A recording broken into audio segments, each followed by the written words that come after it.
Not every reaction is meant to excite you. Some are meant to slow you down and make you uneasy about why you're excited in the first place.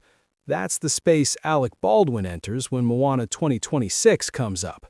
Not with outrage, not with applause, but with a kind of caution that feels almost unfashionable in modern Hollywood.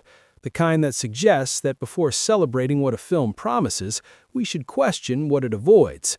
Baldwin has never been drawn to momentum for its own sake. His artistic instinct has always leaned toward friction, toward stories that risk alienating as much as they aim to connect.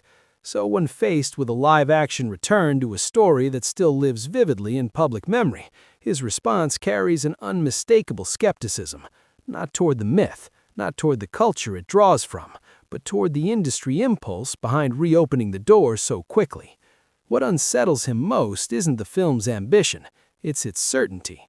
Moana 2026 knows what it is. It knows what audiences expect, and Baldwin seems to sense that this confidence, while impressive, may also be limiting. He frames the project as careful rather than curious, respectful rather than restless. Those are not insults, but they aren't endorsements either. In his view, the film moves with polish, not urgency. It expands the world visually, but emotionally stays within familiar borders.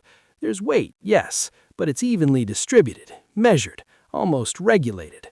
Baldwin hints that the film is less interested in discovery than in reassurance, that it wants to honor the past without challenging it. That observation alone is enough to spark controversy, because to many, Moana 2026 feels like a celebration of culture, of legacy, of cinematic craft.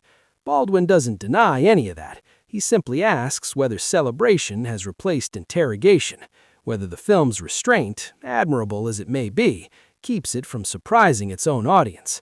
He describes the experience as composed, confident, professionally exact, but there's a pause in that assessment, a sense that something raw has been intentionally smoothed out. Baldwin has long believed that cinema should occasionally feel dangerous, even to itself. Here, he seems unconvinced that danger was ever invited into the process. That doesn't mean he dismisses the work behind it. In fact, he's careful to separate intention from execution. He acknowledges the discipline involved in handling a story with such cultural and emotional significance. He respects the effort to avoid spectacle for spectacle's sake, but he questions whether reverence has become a creative ceiling rather than a foundation. When Baldwin turns his attention to the cast, his criticism softens, but it doesn't disappear. Dwayne Johnson's return as Maui is met with a quiet respect. Baldwin recognizes consistency when he sees it. He speaks to Johnson's reliability, his understanding of presence, and the seriousness with which he approaches even familiar territory. There's no sense that Johnson is coasting. If anything, Baldwin implies that the commitment is absolute. At the same time, he suggests that familiarity carries its own risk.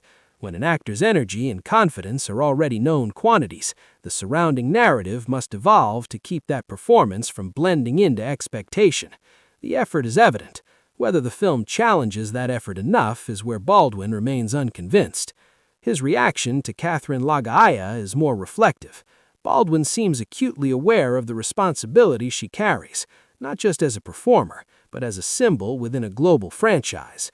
He acknowledges the grounded quality of her work, the restraint in her choices, the refusal to imitate rather than inhabit the role.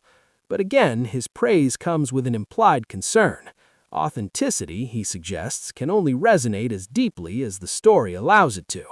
There's a sense that her discipline may exceed the emotional risks the film is willing to take, not because of limitation on her part, but because the framework prioritizes balance over boldness. What makes Baldwin's reaction divisive isn't negativity, it's expectation. He doesn't argue that Moana 2026 fails. He argues that it may be settling, choosing security over surprise in an era that rewards predictability. That perspective alone is enough to irritate audiences who view the film as a necessary evolution rather than a cautious revisit. There's also a generational tension running beneath his words. Baldwin comes from a cinematic mindset where reinterpretation often meant transformation. His discomfort seems rooted in the feeling that this film is more about preservation than provocation. It preserves tone. It preserves emotional accessibility. It preserves brand identity, but it rarely disrupts itself. And yet his reaction doesn't shut the door on the film. It reframes it. By questioning its restraint, Baldwin invites viewers to look closer, to ask not whether the film is beautiful or respectful, but whether it is brave.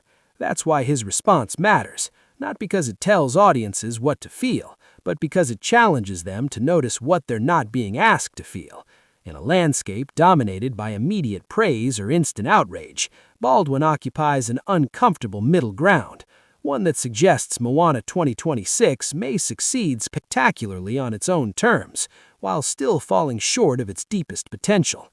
So perhaps the real tension isn't whether the film will be loved. It almost certainly will be.